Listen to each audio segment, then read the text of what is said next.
Okay, another important property of unit impulse signal is कि अगर आपके पास एक सिग्नल है एक्स ऑफ एन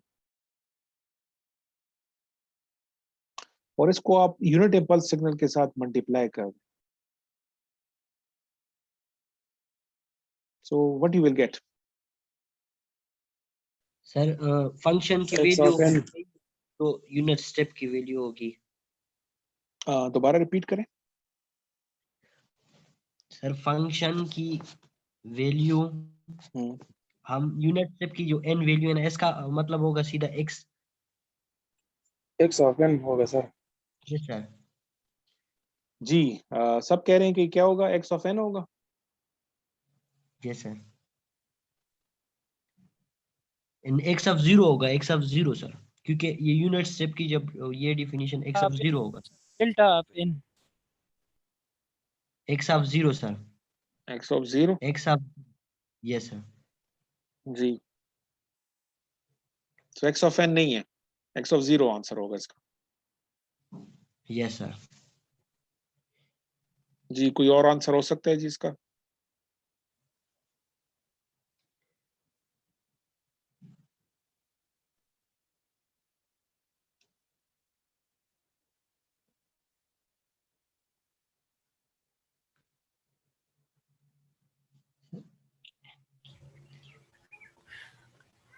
सर जी सिर्फ डेल्टा ऑफ एन ही होगा। ये होगा जी X of zero delta of N. और अगर मैं आपको कहूं कि एक्स ऑफ एन को हम एक डिलेड इम्पल्स के साथ मल्टीप्लाई कर लेते हैं, इससे क्या आंसर आएगा? X of x of N naught. Yes, x of N naught delta of n minus n naught. So basically इसका इस ये तो मैथमेटिकली हम देख रहे हैं, what is the conclusion about this is कि हम यूनिट इम्पल्स सिग्नल को यूज कर सकते हैं to take the sample of any signal. अगर मुझे इस सिग्नल का, ये एक्स ऑफ एन कोई सिग्नल है, एनी जनरल सिग्नल, मैं अगर इसकी n इक्वल टू जीरो पे जो वैल्यू है वो सेलेक्ट करना चाहता हूँ, वो पिक करना चाहता हूँ, तो अगर इस सिग्नल को मैं इस तरह के डेल्टा सिग्नल के साथ मल्टीप्लाई करूंगा तो मेरे पास एक्स ऑफ जीरो पे जो इसकी वैल्यू होगी वो आ जाएगी, बाकी सारी सिग्नल की वैल्यू जीरो हो जाएगी। और अगर जनरलाइज फॉर्म में मुझे इस सिग्नल की वो वैल्यू चाहिए जो एन नॉट पे एग्जिस्ट करती है, आई एम नॉट इंटरेस्टेड कि इस सिग्नल की बाकी एन के लिए क्या वैल्यूज हैं, मैं एन नॉट में इंटरेस्टेड हूँ, तो इस सिग्नल को मैं इस तरह के एक इम्पल्स के साथ मल्टीप्लाई करूंगा तो मेरे पास एक्स ऑफ एन नॉट की वैल्यू आ जाएगी।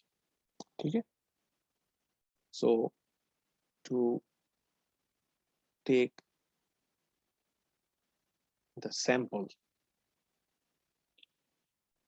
Of any signal, we multiply it with the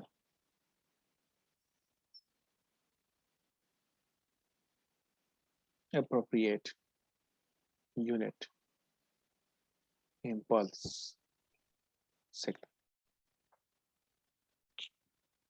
Now let's move on to continuous time domain. Continuous time में अगर हम यूनिट इम्पल्स सिग्नल और यूनिट स्टेप सिग्नल की बात करें, जो आप लोग बता रहे हैं कि आप कम्युनिकेशन सिस्टम में पढ़ चुके होंगे, सो there will be no problem in defining it mathematically and graphically. So अगर मैं यूनिट स्टेप सिग्नल को कंटिन्यूस टाइम में define करूंगा, so we use the same symbol u but now it is as a function of small t. So आप क्या कहेंगे, u of t क्या क्या बिहेवियर होगा जी? जी, what is the property of unit step signal जो आप पढ़ चुके हैं कम्युनिकेशन सिस्टम?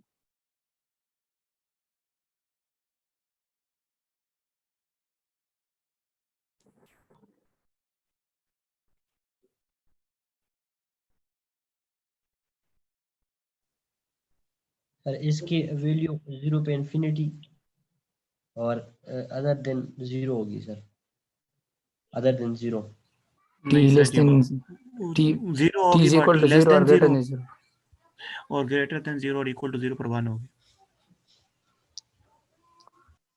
और दोबारा रिपीट करें, थोड़ा सा मिक्सअप हो गया। सर जी 0 होगी फॉर टी लेस देन 0 और 1 होगी इक्वल टू और ग्रेटर देन 0। फॉर टी क्या लिखूं मैं? ग्रेटर देन 0 और इक्वल टू 0 नहीं लिख रहा हूं, ग्रेटर देन 0 में लिख रहा हूं। वाई, ये मैंने क्यों लिखा है ऐसा जी? कंटिन्यूस है इसलिए। Yes, unit step signal in continuous time is discontinuous at t equal to 0. तो अगर मैं इसको ग्राफिकली हम प्लॉट कर लेते हैं, so you get the idea कि किस चीज को मैं डिसकंटिन्यूटी कह रहा हूँ। सो if I want to graphically represent this signal u of t, so this signal is 0 for all negative time, और जैसे ही हम 0 पे पहुंचते हैं, this abruptly jump to 1, और फिर इसके बाद ये 1 रहता है। तो यहाँ पे जो आपको नजर आ रहा है, ये जो है डिसकंटिन्यूटी है।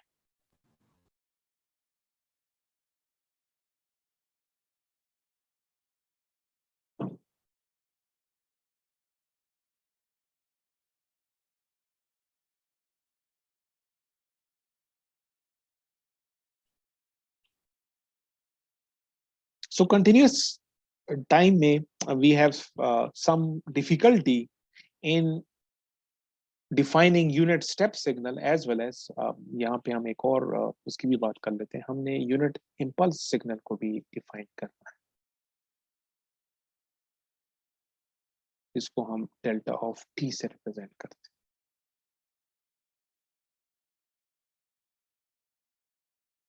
So before formally defining unit step impulse signal को define करने से पहले आप क्योंकि कम्युनिकेशन सिस्टम में पढ़ चुके हैं और आप दोनों को आपको इसका रिलेशनशिप भी मालूम है, तो अगर मैं यूनिट स्टेप सिग्नल से यूनिट इम्पल्स सिग्नल बनाना चाहूँ तो क्या करना पड़ेगा मुझे? डेल्टा ऑफ टी और यू ऑफ टी का क्या रिलेशनशिप है जो आप लोग पहले मुझे बता रहे थे? डेरिवेटिव। आप डेरिवेटिव लेंगे, बट द प्रॉब्लम इज कि ये जो जिस सिग्नल का आप डेरिवेटिव ले रहे हैं वो तो discontinuous, and you already know from your basic maths knowledge कि डिसकंटिन्यूअस फंक्शन का आप डेरिवेटिव नहीं ले सकते।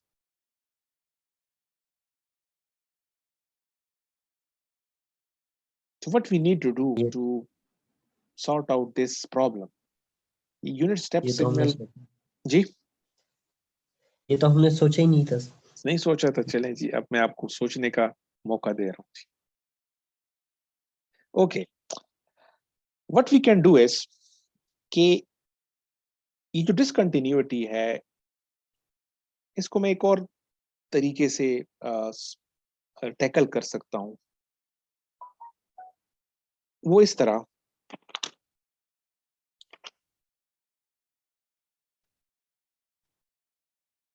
लिमिट सर, लिमिट से कर सकते हैं।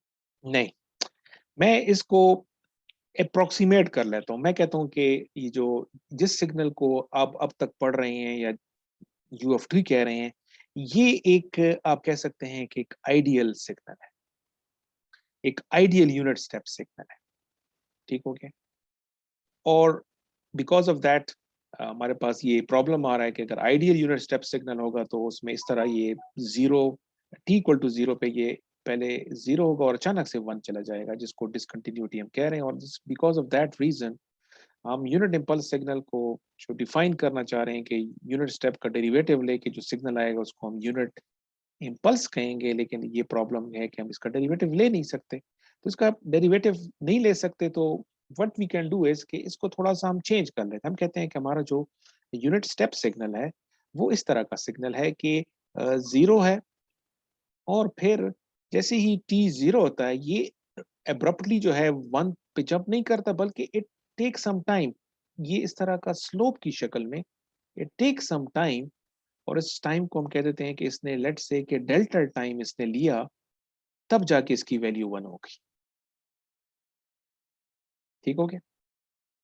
अब इसको आप देखें कि ये जो सिग्नल मैंने बनाया हुआ है, अब इसमें वो डिसकंटिन्यूटी को आप कह सकते हैं कि यहाँ पे जो आइडियल सिग्नल था इसमें डेल्टा की वैल्यू कितनी है, how much time it took to change its value from 0 to 1?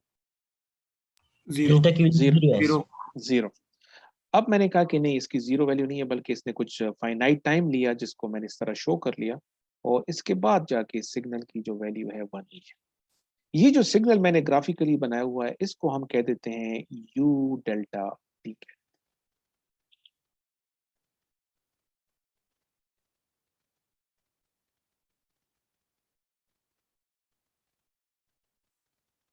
ठीक है, अब ये जो सिग्नल है ये अब डिसकंटिन्यूअस नहीं रहा, इसका मतलब है कि अब आप इसका डेरिवेटिव ले सकते हैं। ठीक है, सो द क्वेश्चन इज, अब आपसे मैं ये पूछूंगा कि अब इस सिग्नल का अगर आप डेरिवेटिव लेंगे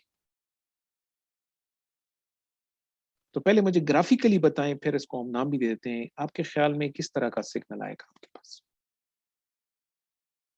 सिग्नल आपके सामने है और मैं अब आपको कह रहा हूं कि ये फिगर ग्राफ जो बना हुआ है इसका डेरिवेटिव आप लें तो व्हाट यू विल गेट। क्या चीज मैं प्लॉट करूं यहाँ पे? सर जी ये बिल्कुल स्ट्रेट लाइन है parallel to time axis. Exponential होगा सर, एक्सपोनेंशियली राइट। पहले ये बताएं कि इस रेंज में जब डेरिवेटिव लेंगे तो क्या आएगा? अप टू जीरो क्या आएगा? जीरो का डेरिवेटिव क्या होगा? जीरो आएगा। ओके, तो यहाँ तक तो मैं ये चला गया जी। ओके, इसके बाद अब मुझे बताएं कि क्या होगा। जीरो और सर जी पहले चलें यहाँ पे डेल्टा के बाद इसकी वैल्यू कितनी है? 1। तो 1 का डेरिवेटिव क्या होगा? सर जी ये स्लोप के साथ में उसकी थोड़ी सी 1 का डेरिवेटिव स्लोप बनाऊंगा, ये जीरो होगी। जीरो होगी सर। जीरो। जीरो होगी। तो चले, मैंने ये तो आपका मसला हल कर दिया है कि zero minus infinity to zero और फिर डेल्टा टू इन्फिनिटी तो मैंने सॉल्व कर दिया। अब आपने मुझे ये बताना है ये दरमियान में क्या होगा, ये बताना है आपसे। कांस्टेंट वैल्यू आएगी, यस। और स्लोप होगा, कांस्टेंट वैल्यू भी है और स्लोप भी है। वैल्यू की पैरेलल टाइम है। तो क्या वैल्यू होगी वो बता सकते हैं? आपका सिग्नल जीरो डेल्टा और इस रेंज में इसकी वैल्यू जो है चेंज हो गई है, जीरो से हो गई 1 हो गई है, तो इसका स्लोप, इसका जब डेरिवेटिव लेंगे तो क्या आएगा? डेरिवेटिव 1 मींस आएगा सर, 1 आएगा। derivative means slope. So what is the slope of this? Sir y आएगा, वाई। चलें जी, ये तो बड़ा मसला हो जाएगा कि 6 सेमेस्टर के सर स्टूडेंट है। 1 over delta t. Yes, slope is equal to 1 over delta. Delta t आप क्यों कह रहे हैं? सो इट सर मींस, आपने ये इंटरवल डेल्टा टी लिया था इसलिए। नहीं मैंने तो डेल्टा लिया हुआ है ना, टी तो नहीं लिया हुआ ना। डेल्टा लिया। डेल्टा लिया हुआ है, आप कह रहे हैं डेल्टा ओके सर। टी ले रहे हैं। डेल्टा टी और डेल्टा में तो बड़ा फर्क है ना यार। ठीक है, ओके। सो इसका मतलब है कि what you get this thing कि आपके पास एक इस तरह का पल्स बन जाएगी, सच दैट ये जो लेवल है ये कितना है? 1 over delta.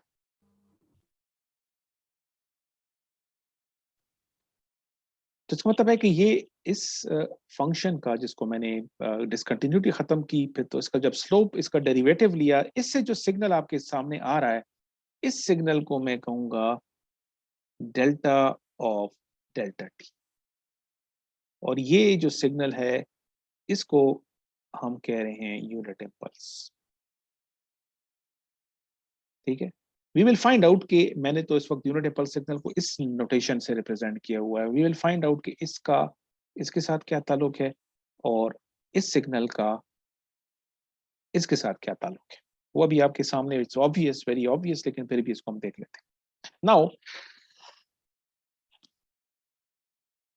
What will happen, अगर मैं ये क्वेश्चन आपसे पूछूं कि ये तो मैंने यू ऑफ डेल्टा बता दिया कि डिसकंटिन्यूटी खत्म करनी थी, मैंने बता दी। अगर मैं इस सिग्नल से u ऑफ t की तरफ जाना चाहता हूँ, जो कि मेरा एक्चुअल यूनिट स्टेप सिग्नल है, जिसको मैं आइडियल कह रहा हूँ, तो मुझे क्या करना पड़ेगा? What I need to do with this signal so that we delta को यूज करेगा सर। डेल्टा को कम करना पड़ेगा। यस, सो डेल्टा को हम कम करते जाएंगे। सो आपके ख्याल में इस सिग्नल में जब मैं जस्ट टू सी, मैं let's say slope sir infinity तक जाएगा सर। मैंने इसको थोड़ा सा इस तरह कर दिया, तो डेल्टा क्या हो गया? कम हो गया ना? डेल्टा कम हो, व्हाट लेकिन slope what will happen to this signal? ये जो मैंने इस वक्त ये सिग्नल बनाया हुआ, इस पे क्या फर्क पड़ेगा? इसकी विड्थ Freeze कम हो सर पतला हो जाएगा थोड़ा सा, इसकी विड्थ, compress पीक ज्यादा हो जाएगा, ओके, तो वेट डेल्टा, कम हो जाएगा, ओके, विड्थ कम हो गई और हाइट क्या हो गई? ज्यादा होगी। हाइट ज्यादा हो गई, तो इस तरह का सिग्नल बन जाएगा, ऐसे ही होगा। Yes sir. ओके, मैं डेल्टा को और भी कम करता जाऊंगा। सर डेल्टा को अगर अप्रोचेस टू जीरो करे तो वो जो है ना हाइट इन्फिनिटी तक जाएगी स्लोप। यस यस, अभी हम ऑलमोस्ट वी आर देयर। तो अब हमारे पास इस तरह का सिग्नल, सो बेसिक जो कॉन्सेप्ट मैं डेवलप करना चाह रहा था, I think we are almost there, कि क्या हो रहा है कि जब मैं डेल्टा को कम कर रहा हूँ, सो मेरे पास ये सिग्नल बनता जा रहा है, इसकी विड्थ कम होती जा रही है, इसकी हाइट बढ़ती जा रही है। सो इन द लिमिट जब डेल्टा ऑलमोस्ट जीरो हो जाएगा, what will happen to this signal? ये u ऑफ t बन जाएगा। तो मैं क्या लिखूंगा अभी यस यहाँ? सर। मैं कहूंगा कि अगर मैं लिमिट पुट कर दूं u डेल्टा t में सच दैट कि लिमिट अप्रोच टू जीरो, तो ये सिग्नल क्या बन जाएगा? u ऑफ t बन जाएगा। u of t ओके, और जब मैं ये जो सिग्नल बन रहा है डेल्टा ऑफ t बन रहा है, इसमें जब मैं लिमिट डेल्टा को पुट करता हूँ जीरो, तो इससे जो सिग्नल बन जाएगा उसको हम क्या कहेंगे? ये कहेंगे, लेकिन ग्राफिकली ये बड़ा इंपॉर्टेंट है कि ये तो मैं ऑलरेडी बना चुका था, so there is no confusion in that.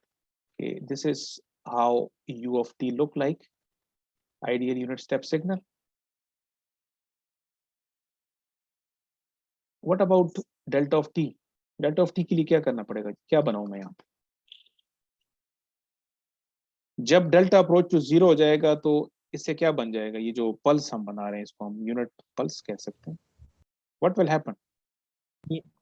Infinity तक Yes. एक लाइन होगा इन्फिनिटी तक। यस, तो आप कहेंगे कि इसकी विड्थ ऑलमोस्ट जीरो हो गई है, so I don't need to draw any pulse, मुझे एक स्ट्रेट लाइन बनानी है, और इसकी विड्थ जीरो हो गई है और हाइट कितनी हो गई है? 1 हो गई है। इन्फिनिटी तक। तो मैं इसको एरो से रिप्रेजेंट करूंगा। बट यू नो कि एक और इम्पोर्टेंट, जो पिछली दफा जो आपने आंसर दिया था और मैंने कहा कि गलत है, वो इस सेंस में है कि ये जो पल्स, अगर मैंने फर्स्ट टाइम जो पल्स बनाई थी, ये रेड कलर में जब मैंने बनाई थी, red, okay,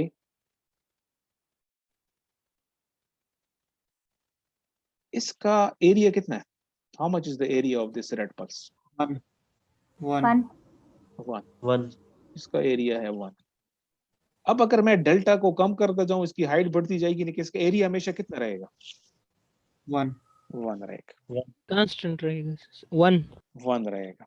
So now you know कि unit impulse in continuous time has this property that the area under the unit impulse signal will always be equal to 1. And this is how you graphically represent. तो यहाँ पे जो मैंने 1 लिखा हुआ है, ये इसकी, आप कहेंगे कि इसकी हाइट नहीं है, बल्कि क्या है इसका? ये एरिया। area एरिया है। ठीक है।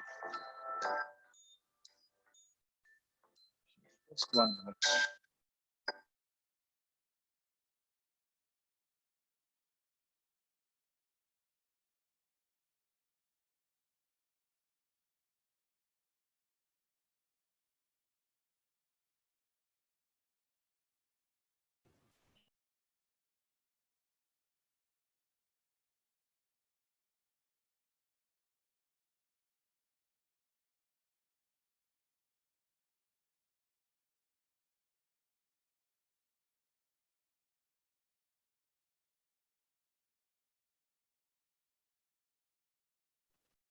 Okay, so now we have and a clear understanding के discrete domain में unit impulse signal और unit step signal को define करने में कोई problem नहीं. There is no mathematical problem or difficulty we face. Continuous time में we have some difficulty, but we can easily tackle that through this mechanism. ठीक है. So यहाँ पे मैं इसको अब डिफाइन कर लेता हूँ. जो फॉर्मल रिलेशनशिप है वो ये है कि अगर आपके पास जो यहाँ पे एक रिलेशनशिप तो हमने लिख ली थी कि यूनिट स्टेप सिग्नल, उसका हम डेरिवेटिव लेंगे तो हमारे पास ये सिग्नल बन जाएगा. और इसको अगर हम आइडियल फॉर्म में ले लें तो वी कैन से कि जब आप u ऑफ t का डेरिवेटिव लें तो यू गेट अ सिग्नल जिसको हम फिर आइडियल यूनिट इम्पल्स सिग्नल कह सकते हैं. ठीक है. जिसमें हम लिमिट डेल्टा को अप्रोच टू 0 लेते हैं.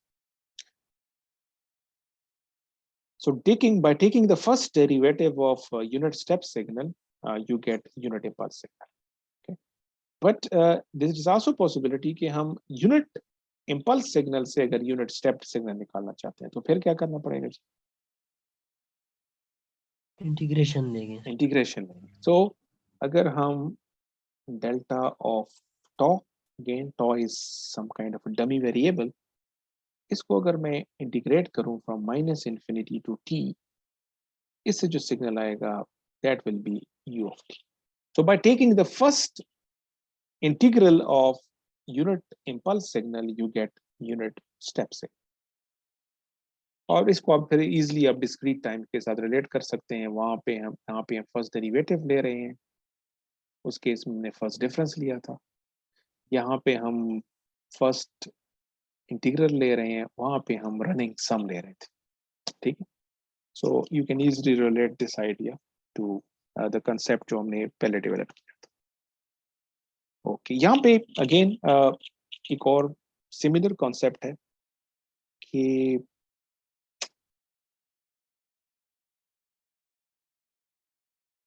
यस, यहाँ पे हमने देखा कि अगर हम इसको इंटीग्रेट करें minus infinity to unit impulse से तो हमारे पास UFTR है. ठीक है. लेकिन अगर इसको हम स्केल कर दें, in other words normally unit का वर्ड जब हम यूज करते हैं इट्स मीन कि इसकी एम्पलीट्यूड या एरिया 1 के बराबर है. बट इट्स आल्सो पॉसिबल कि मेरे पास अगर इस तरह की यूनिट इम्पल्स है, लेट्स अज्यूम कि आई हैव एन इम्पल्स और इसके साथ मैंने लिखा हुआ है k time delta of t.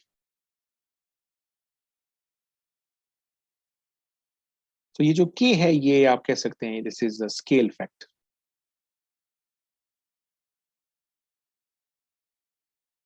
और इसको फिर आप कहते हैं scaled impulse. Scaled impulse, in other words जो स्टैंडर्ड यूनिट इम्पल्स है उसका एरिया 1 के बराबर है. जब आप स्केल्ड इम्पल्स और k की वैल्यू 2, 3 हो सकती है, इसका मतलब है कि उसका एरिया आपने 1 से ज्यादा कर दिया. ठीक है. सो k टाइम डेल्टा डी की ये हमारे पास scaled impulse.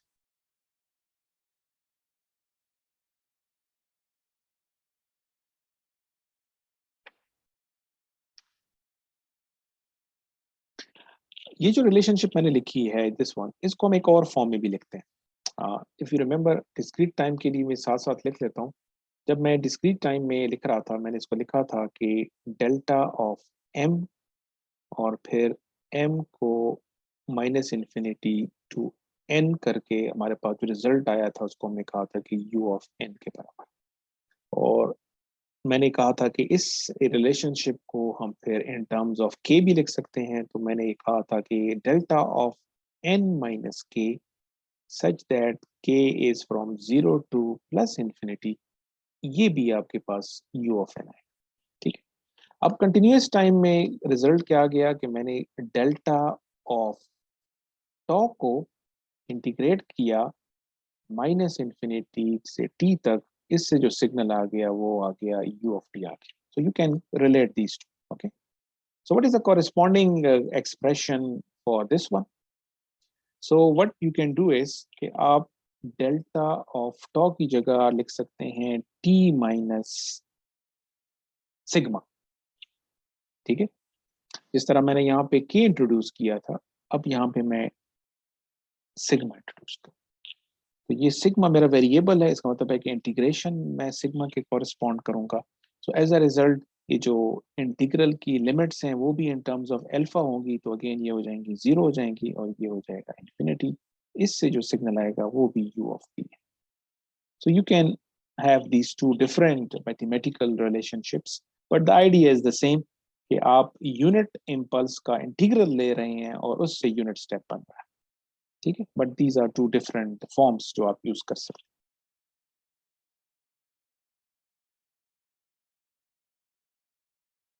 In a similar manner जो हमने मल्टीप्लिकेशन की थी कि अगर कोई भी सिग्नल हो जिसको आप एक्स ऑफ टी कहें और इसको आप यूनिट इम्पल्स सिग्नल के साथ मल्टीप्लाई कर,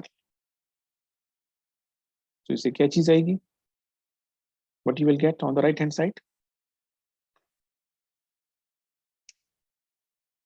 सर 0 और यस, उसके साथ unit x of 0 delta of t. It means the same concept कि अगर इस सिग्नल को मैंने सैंपल करना है एट t इक्वल टू 0 तो मैंने इसको डेल्टा ऑफ t के साथ मल्टीप्लाई किया। लेकिन अगर इस सिग्नल को मैं सैंपल करना चाहता हूँ at some other time, let's say t naught, तो मैं इसको x ऑफ t को इसके साथ मल्टीप्लाई करूंगा and I will get x of t not हो जाएगा, t नॉट हो जाएगा, ठीक है। सो द सर सेम वैसे सोच आप इक्वेशन को देख के वो t को उड़ा के 0 लगा लेते हैं, तो ये यूनिट टेम्पल दोबारा कहें,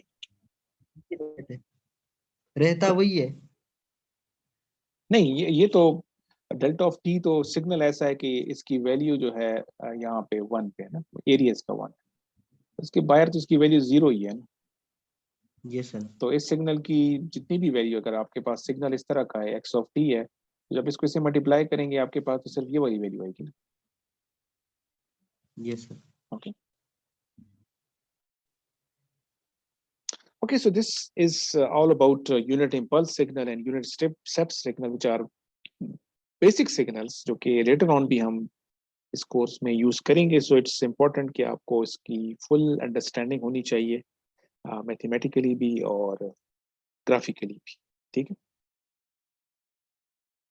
मैंने ये चीज स्किप कर दी है यहाँ पे, जो मैंने कहा था कि आप लोग कम्युनिकेशन सिस्टम में पढ़ चुके होंगे, जिस तरह मैंने आपको कहा था कि इसकी ग्राफिकल इंटरप्रिटेशन आपको आनी चाहिए इस इक्वेशन की, कि डेल्टा ऑफ टी को इंटीग्रेशन से ये कैसे आएगा, ठीक है। तो इस केस में आपको पहले डेल्टा ऑफ टॉ को प्लॉट करना पड़ेगा, इसमें टॉ वेरिएबल होगा और फिर आप देखेंगे कि टी की जो वैल्यू है वो क्या है, क्या आप टी लेस देन 0 के लिए इसको देख रहे हैं या टी ग्रेटर देन 0 के लिए कर रहे हैं, ठीक है। So you will find out कि जब टी लेस देन 0 के लिए करेंगे तो इसका मतलब है कि इंटरवल ऑफ इंटीग्रेशन से आंसर 0 आएगा, ठीक है। और इस तरीके से आप इस इक्वेशन को भी मेक श्योर मैं इसको आपके लिए एज अ थोड़ा सा आप खुद भी कर लेंगे, just to make sure that you not only कि आप सिर्फ लेक्चर के दौरान में आपको पता चले कि सिग्नल सिस्टम भी एक कोर्स है 6 सेमेस्टर में, आप घर में भी बैठ के भी you need to make sure कि आप जो टेक्स्ट बुक है उसको थोड़ा सा रीड करना है। और सिर्फ रीडिंग से काम नहीं चलेगा, आपने कुछ प्रॉब्लम्स को एक्सरसाइज भी जब आप प्रैक्टिस करेंगे तो इससे आपके जो आइडियाज हैं वो थोड़े से you will get a better understanding और जो कंसेप्ट हैं वो आपके जहन में बैठ जाएंगे, ठीक है। सो मेक श्योर कि आप इसको भी देख लें कि इसको ग्राफिकली आप कैसे प्लॉट करेंगे, क्योंकि वेरिएबल अगेन सिग्मा है। सो सबसे पहले आपको डेल्टा ऑफ सिग्मा को प्लॉट करना पड़ेगा, फिर आपको delta of sigma minus sigma को प्लॉट करना पड़ेगा और फिर आपको delta of T minus sigma को प्लॉट करना पड़ेगा, ठीक है, जो मैं डिस्क्रीट टाइम में कर चुका हूँ। ओके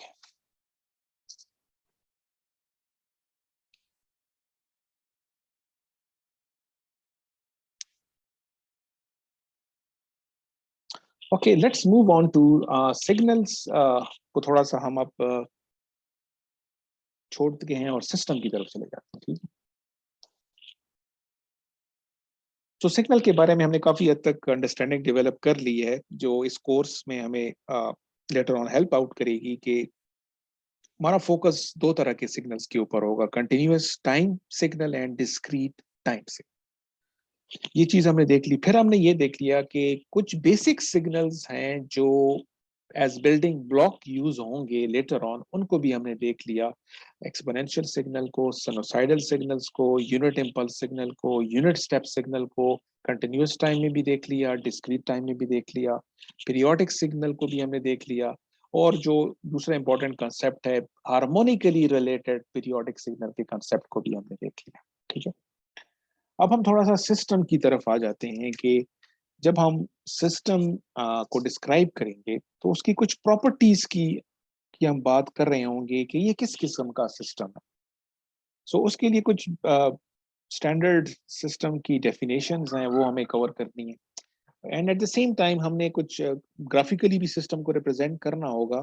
सो मेक श्योर कि हम एक स्टैंडर्ड डिफाइन कर लें कि जब हम सिस्टम को as a block diagram represent करेंगे तो किस तरह करेंगे। ठीक है, सो ऑलरेडी मैं एक पहले भी शो कर चुका हूँ कि जब हम सिस्टम को शो करते हैं तो हम एक ब्लॉक बना लेते हैं, इस तरह rectangular block. So we are not interested कि एक्चुअली इस सिस्टम ब्लॉक्स के अंदर क्या है, किस किस्म का सिस्टम है, कितने resistors, capacitors, inductors, ICs, amplifiers लगे हुए हैं। We just look at the system from a broader perspective कि ये एक सिस्टम है जिसके लेफ्ट साइड पे हम कुछ सिग्नल अप्लाई कर रहे हैं और ये सिस्टम हमें कुछ आउटपुट पे दे रहा है। ठीक है, सो लेट्स अज्यूम कि अगर मैं कहूँ कि ये कंटिन्यूअस टाइम सिस्टम है, सो इसके इनपुट को हम एक्स ऑफ टी से रिप्रेजेंट करेंगे और इसके सिस्टम के आउटपुट को हम वाई ऑफ टी से रिप्रेजेंट करेंगे। So this is a standard convention. ठीक है, और फिर हम ये कहते हैं कि इस सिस्टम ने एक्चुअली क्या किया, इस सिस्टम ने एक्स ऑफ टी को ट्रांसफॉर्म कर लिया into some other signal y of t. ठीक हो गया। और जब हम कंटिन्यूअस, ये तो कंटिन्यूअस टाइम से, इस तरीके से अगर हम जब डिस्क्रीट टाइम सिस्टम को उसका एनालिसिस करेंगे तो मैं इस तरह शो करूंगा कि एक अब डिस्क्रीट टाइम सिस्टम है, इसका काम भी यही है कि इसको हम कुछ इनपुट दे रहे हैं और ये हमें कुछ डिजायर्ड आउटपुट दे रहा है। इस केस में हम इनपुट को इस नोटेशन से रिप्रेजेंट करेंगे और आउटपुट को अगेन वाई से रिप्रेजेंट करेंगे और हम ये कहेंगे कि ये सिस्टम क्या कर रहा है कि ये एक्स ऑफ एन को ट्रांसफॉर्म कर रहा है इनटू वाई ऑफ एन।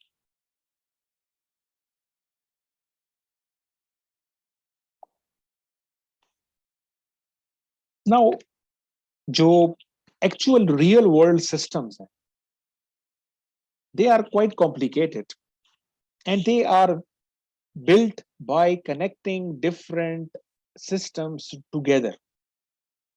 ठीक, अब ये जो मैं शो कर रहा हूँ इस वक्त मैं कह रहा हूँ कि हमारा जो कोई डिवाइस है, कोई प्रोडक्ट है, वो एक ही सिस्टम है।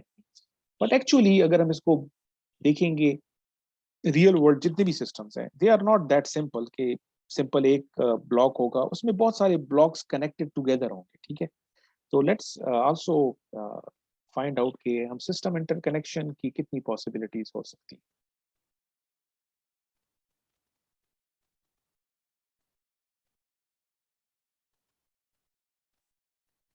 So there are basically 4 system interconnections आपको नजर आएंगे प्रैक्टिकल सिस्टम में भी। उसको हम नाम दे देते हैं। समटाइम्स हमारे सिस्टम्स को कनेक्शन को हम कहते हैं कि सिस्टम्स जो हैं सीरीज में कनेक्टेड हैं या कैस्केड कनेक्शन।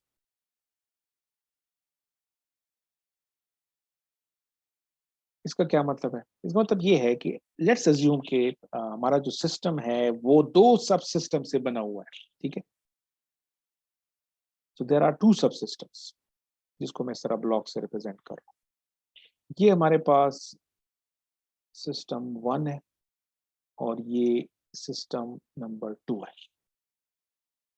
सो सीरीज या कैस्केड कनेक्शन का मतलब ये होगा कि हम अपना इनपुट जो है वो सिस्टम 1 को देंगे, सिस्टम नंबर 1 एक कुछ आउटपुट प्रोड्यूस करेगा, लेकिन हम क्या करेंगे, सिस्टम 1 के आउटपुट को एज इनपुट अप्लाई करेंगे सिस्टम नंबर 2। ठीक है, तो सिस्टम नंबर 1 का आउटपुट जो है एज इनपुट यूज हो रहा होगा सिस्टम नंबर 2, और सिस्टम नंबर 2 का जो फिर हमारे पास आउटपुट है वो हमारे ओवरऑल सिस्टम का। आप इसको इस तरह विजुलाइज कर सकते हैं कि एक्चुअली हमारा सिस्टम, अगर इसको ओवरऑल देखें, रेड में डॉटेड लाइन शो करूं एज इफ ये बड़ा सिस्टम है, लेकिन एक्चुअली इसके अंदर 2 सिस्टम है, सिस्टम 1 और सिस्टम 2, जो आपस में इस तरह इंटरकनेक्टेड है। ठीक है, सो इस कनेक्शन को हम कहते हैं सीरीज और कैस्केड कनेक्शन। ठीक है, this one possibility. Other possibility जो कि आपको एक्चुअल सिस्टम में नजर आएगी कि समटाइम यू मे फाइंड कि systems are connected in parallel form, so parallel interconnection भी हो सकती है। इसका मतलब ये होगा कि हमारे पास दो सिस्टम है, सिस्टम वन, अगेन दो सिस्टम मैं एग्जांपल के तौर पर ले रहा हूँ, हो सकता है कि पिछले केस में हमारे पास एक सिस्टम हो जिसमें 3 सिस्टम हो, 4 सिस्टम हो, 5 सिस्टम हो, लेकिन अगर वो इस तरह इस अरेंजमेंट में कनेक्टेड होंगे तो हम इसको सीरीज कनेक्शन कहेंगे। मैं इस वक्त फॉर अंडरस्टैंडिंग पर्पसेस सिर्फ दो सिस्टम की बात कर रहा हूँ, ठीक है। सो पैरेलल कनेक्शन में भी मैं अज्यूम कर लेता हूँ कि हमारे पास एक ऐसा सिस्टम है which has two part, system number 1 है और सिस्टम नंबर 2, लेकिन इनका इंटरकनेक्शन ऐसे है कि हमारा जो इनपुट है वो हम सिस्टम नंबर 1 को भी दे रहे हैं और सिस्टम नंबर 2 को भी दे रहे हैं, और फिर सिस्टम नंबर 1 से जो हमें आउटपुट मिल रहा है और सिस्टम नंबर 2 से जो हमें आउटपुट मिल रहा है, इनको हम ऐड कर रहे हैं और फिर उसका जो रिजल्ट है वो हम एज आउटपुट के तौर पर ले रहे हैं। तो ये जो आपके नजर आ रहा है, this is what we call as parallel interconnection. It's also possible कि हमारे पास इसको हम कह देते हैं hybrid interconnection, hybrid interconnection, which means it's possible कि आपके पास एक कंप्लीट सिस्टम इस तरह हो कि कुछ सिस्टम्स आपस में सीरीज में कनेक्टेड हो। तो लेट्स अज्यूम कि ये सिस्टम नंबर 1 है, ये सिस्टम नंबर 2 है, और हमारे पास एक और सिस्टम है जिसको मैं सिस्टम नंबर 3 कह देता हूँ। ये जो सिस्टम नंबर 1 और 2 है ये सीरीज में कनेक्टेड है, और हमारा जो इनपुट है वो हम सिस्टम नंबर 1 को भी दे रहे हैं और सिस्टम नंबर 3 को दे रहे हैं। सिस्टम नंबर 2 का जो आउटपुट है और सिस्टम नंबर 3 का जो आउटपुट है, इनको हम आपस में ऐड कर रहे हैं और यहाँ से आउटपुट है। सो मेक श्योर कि ये जो मैं ब्लॉक डायग्राम बना रहा हूँ इसमें arrows are important. Arrows signify tell you कि किस डायरेक्शन में सिस्टम में सिग्नल ट्रेवल कर रहा है। तो इसको हम हाइब्रिड इंटरकनेक्शन कह रहे हैं क्योंकि कुछ सिस्टम सीरीज की फॉर्म में कनेक्टेड है और सिस्टम नंबर 1 और सिस्टम 2 मिलके फिर सिस्टम 3 के साथ पैरेलल इंटरकनेक्शन, तो ये सीरीज भी है, पैरेलल, ठीक हो गया। And then we have another connection. Let's talk about it in the next session.